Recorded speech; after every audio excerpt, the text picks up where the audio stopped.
ایک اور دلچسپ کہانی کے ساتھ حاضر ہیں۔ اس کہانی میں یہ بتایا گیا ہے کہ ایک نوجوان لوگوں کو تکلیف پہنچاتا تھا۔ لوگ ان کی شر سے محفوظ نہیں تھے، لوگ اس کو بد دعائیں دیتے تھے۔ اللہ نے انہیں نشان عبرت بنایا۔ کس طرح انہیں نشان عبرت بنایا، کس طرح وہ لوگوں کو تکلیف پہنچاتا تھا، سب کچھ اس ویڈیو میں آپ کو سننے کو ملے گا۔ لیکن اس سے پہلے آپ سے چھوٹی سی گزارش ہے کہ چینل کو ضرور سبسکرائب کریں۔ چینل کو سبسکرائب کرنے سے آپ کو کوئی نقصان نہیں ہوگا، صرف ہماری حوصلہ افزائی ہوگی۔ ویڈیو کو لائک اور شیئر کریں۔ بد زبانی کا انجام۔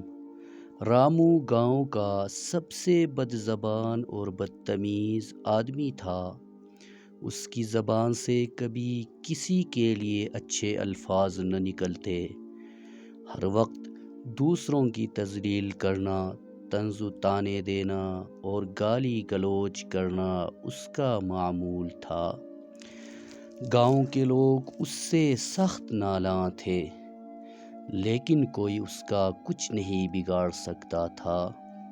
سب اسے بد دعائیں دیتے تھے اور کہتے تھے کہ ایک دن اسے اپنی بدعمالیوں کا نتیجہ بھگتنا پڑے گا، اللہ تعالیٰ ضرور اسے سزا دے گا۔ چند سال بعد رامو کی شادی ہو گئی۔ قسمت نے اس کے لیے بھی ویسا ہی ساتھی چنا جیسا وہ خود تھا۔ اس کی بیوی چنی بھی انتہائی بد زبان اور جھگڑالو عورت نکلی۔ دونوں کی طبیعت ایک جیسی تھی، اس لیے گھر میں ہر وقت لڑائی جھگڑا رہتا۔ گاؤں والے اکثر ان کے چیخنے چلانے کی آوازیں سنتے اور ہنستے ہوئے کہتے، اب رامو کو اس کی کیے کی سزا مل رہی ہے، اللہ تعالیٰ کی طرف سے یہ ایک بدلہ ہے۔ لوگ اس بات کے بارے میں سوچ رہے تھے اور برملا کہتے تھے۔ شروع میں رامو کو لگا کہ وہ اپنی بیوی کو قابو میں رکھ لے گا، لیکن چنی کسی سے کم نہ تھی۔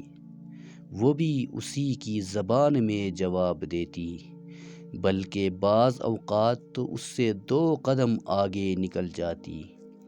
وہ ایک دوسرے پر طنز کرتے، چیختے چلاتے اور روزانہ گھر میں ہنگامہ برپا ہوتا۔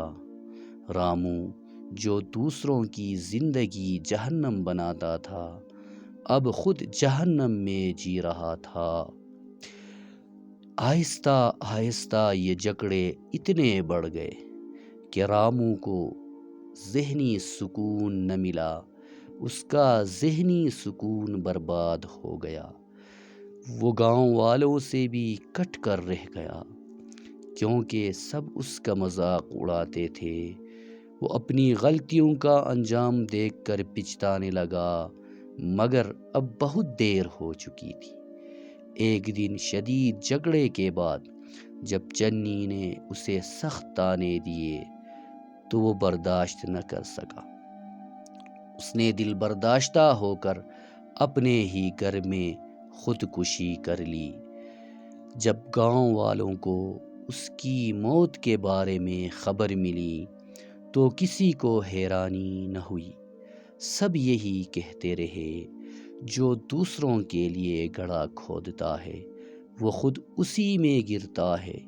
رامو کی بد زبانی نے اسے ایسی راہ پہ ڈال دیا تھا جہاں سے واپسی ممکن نہ تھی۔ اس کی کہانی گاؤں والوں کے لیے ایک سبق بن گئی کہ بدتمیزی اور بد زبانی جو بھی کرے گا، ایک دن اس کا انجام برا ہی ہوگا۔ اس کا انجام ہمیشہ برا ہی ہوتا ہے۔ اس کی زندگی سے لوگوں نے سبق لیا۔ ہمیں بھی یہ سبق لینا چاہیے کہ کسی کو تکلیف نہیں دینی چاہیے۔ اگر ہم کسی کو تکلیف دیں گے تو قدرت کا یہ قانون ہے کہ اللہ تعالیٰ ہمارے لیے بھی ایسے بندوں کو منتخب کرے گا جو ہماری زندگی کو ویران کریں گے۔ آخر میں آپ سے ایک بار پھر گزارش ہے کہ چینل کو ضرور سبسکرائب کریں تاکہ اسی طرح کی مفید ویڈیوز اور معلومات آپ تک پہنچتی رہیں۔